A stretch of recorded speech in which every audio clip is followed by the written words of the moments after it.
온실가스에 의한 지구온난화로 지구의 평균 기온이 계속 높아지고 있습니다. 기온이 상승하면 빙하가 녹으면서 전 세계 해수면이 상승하는데요. 오늘 날씨학개론에서 빙하가 사라지면 발생하는 피해는 무엇이고 이런 빙하 유실을 막기 위한 방법은 무엇인지 알아보겠습니다. K웨더 반기성 센터장과 함께합니다. 어서 오세요. 네, 안녕하세요. 네. 자, 앞서 제가 보도로 전해드렸는데 지난해 전 세계 이산화탄소 농도가 역대 최고치를 기록했다고 합니다. 자, 빙하가 사라지는 가장 큰 원인 역시도 이런 이산화탄소 배출을 차지하고 있죠. 네, 그렇습니다. 어떻게 보면 우리 인류의 탐욕이라든가 이기심 이런 걸로 배출되는 엄청난 화석 연료의 온실가스가 정말 지구온난화를 심각하게 만들고 있는데요. 근데 이제 문제는 우리나라는 전 세계 이산화탄소보다 평균 배출량이 더 많습니다. 네. 2019년에 기상청이 발표한 우리나라 이산화탄소 농도는 417.9ppm으로 미국 해양대기청이 발표한 전 지구 평균 농도인 409.8ppm에 비해서 높았죠. 예. 그러다 보니까 세계기상기구는 대기 중에 이산화탄소가 태양열을 포획을 하면서 지구의 남은 열이 육지에 붙어 있거나 혹은 바다에 떠다니는 얼음을 녹인다라고 밝혔는데요. 예. 이렇게 이제 지구의 얼음이라든가 빙하가 사라지면 심각한 기상재난이 발생하게 됩니다. 네. 이 온실가스라는 말이 말 그대로 온실 효과를 내는 가스라는 말이잖아요. 네. 그러니까 온실가스가 가둔 열이 빙하를 녹이고 있다 이렇게 정리할 수 있겠는데, 자 그렇다면 빙하가 얼마나 녹았나요? 일단 이제 우리가 알고 있는 빙하가 가장 많이 있는 지역이 되게 이제 그린란드 혹은 남극 대륙, 북극해 이런 데가 빙하가 가장 많죠.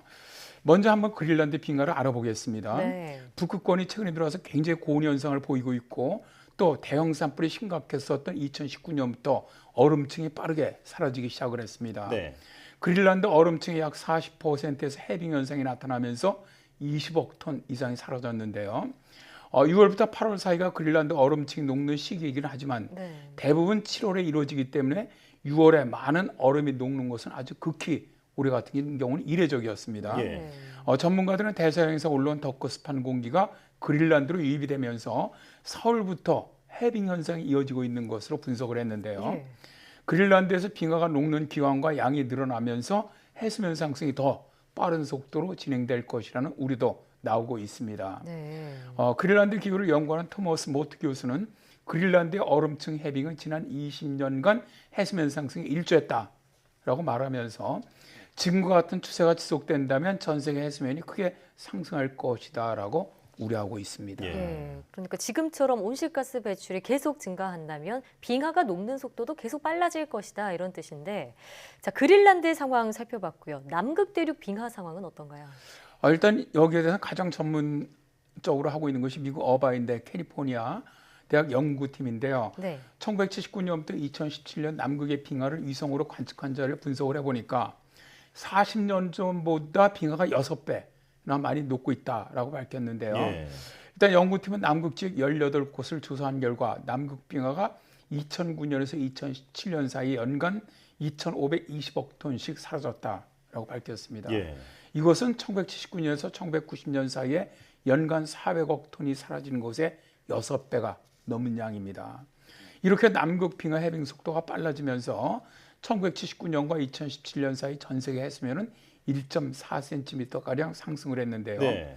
지구온난화가 현 속도로 지속을 한다면 2100년에는 해수면이 1.8m까지 오르면서 지구 곳곳에서 가뭄과 폭풍 등 자연재해들이 더욱 심각해질 것이다 라고 예상하고 있습니다. 네. 남극이 굉장히 심각한 상황이라는 걸 수치로 말씀해 주셨는데, 네. 자, 그렇다면 북극은 어떤 상황인가요?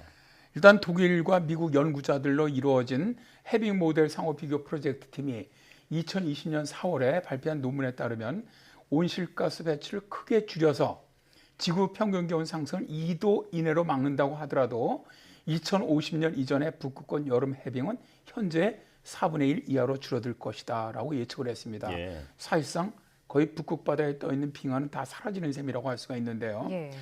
올해 그 영국 남극 조사소 연구팀도 북극권 해빙이 2035년에서 2086년 사이에 모두 녹아 사라질 것이라고 발표하기도 했습니다. 예. 현재 북극 빙하의 면적은 관측사상 가장 작습니다. 예. 2020년 10월 29일에 관측했을 때 보니까 730만 제곱킬로미터밖에 남지 않았어요. 네. 근데 작년 2019년 관측했을 때가 880만 제곱킬로미터가 남아 있었거든요. 예. 그러니까 1년 만에 무려 17%가 사라지는 것이죠. 1년 만에 17%가 사라졌다는 건 엄청난 수치잖아요.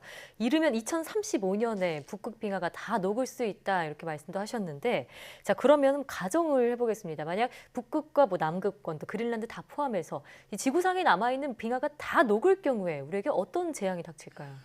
일단 빙하가 녹으면 가장 심각한 것이 해수면이 상승한다는 것이죠. 전문가들은 빙하가 모두 녹을 경우 태평양, 대서양 등 대부분 바다의 수위가 지금보다 약 66m가량 올라갈 것으로 보고 있습니다. 예. 과학자들이 시뮬레이션에서 만들어진 사진이 실렸는데 이것을 보면 미국의 자유여신상 대부분이 물에 잠겨 있습니다. 서울시의 평균 해발 고도도 약 50m 정도 되니까 정말 빙하가 모두 녹는다면 일부 고지대를 제한 서울시 대부분은 흔적도 없이 사라지게 되는 것이죠. 예. 자, 이렇게 빙하가 전부 녹는 상황을 가정하지 않더라도 지금과 같은 온실가스 배출 또 기후변화가 계속이 된다면 10년 뒤쯤 또 이 서울과 또 비롯해서 우리 전 세계에 닥칠 재앙을 관련해서 연구한 그런 결과도 있다고요. 네, 그렇습니다. 지금의 온실가스 배출량이 유지된다는 가정에 따라 나온 연구 결과입니다. 예.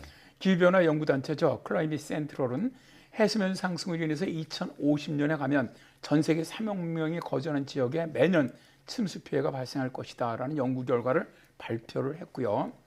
국제환경단체 그린피스 서울사무소가 이 자료를 토대로 분석을 해봤습니다. 네. 그랬더니 10년 뒤 2030년이죠. 우리나라 국토 5% 이상이 물에 잠기고 332만 명이 직접적인 침수 피해를 볼 것으로 예상한다고 합니다. 예.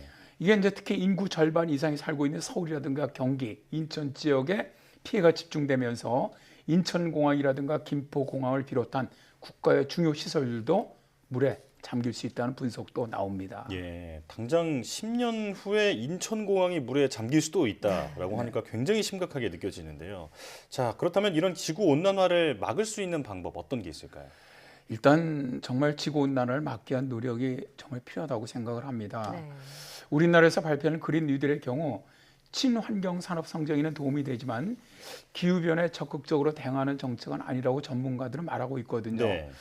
다행히 최근에 대통령께서 2050년에는 탄소 제로의 나라로 가겠다라고 선언했어요. 이것을 실현하기 위한 구체적이고 좀 더 디테일한 목표치와 가이드라인이 있어야 한다고 봅니다. 네. 좀 실현 가능한 구체적인 탄소 감축 목표치를 연도별 단계로 설정을 해서 어떻게 보면 좀 고통스러울 정도로 실행해 나가야 한다는 것이죠. 예. 아울러 탄소 저감 외에도 기후 재앙에 대비한 적응이라고 하죠. 예를 들어서 댐을 보강한다든가 하천을 정비하다든가 이런 데도 많은 투자가 이루어져야만 합니다. 네. 해수면이 상승하면 바닷물의 온도가 높아지면서 태풍이나 홍수 피해를 볼 가능성도 커지기 때문이죠. 그러니까 장기적인 관점에서는 탄소 감축을 진행을 하면서 댐과 하천 파괴를 막는 즉각적인 대처도 진행해 나가야 한다는 것이죠. 네. 2050년 탄소 제로 사회 달성을 위해서 지금부터 구체적인 탄소 배출 감축 목표를 정하고 이를 모두가 지켜나가야겠습니다. 네, 지금까지 키위웨더 반기성 센터장과 함께했습니다. 오늘 말씀 고맙습니다. 네, 고맙습니다.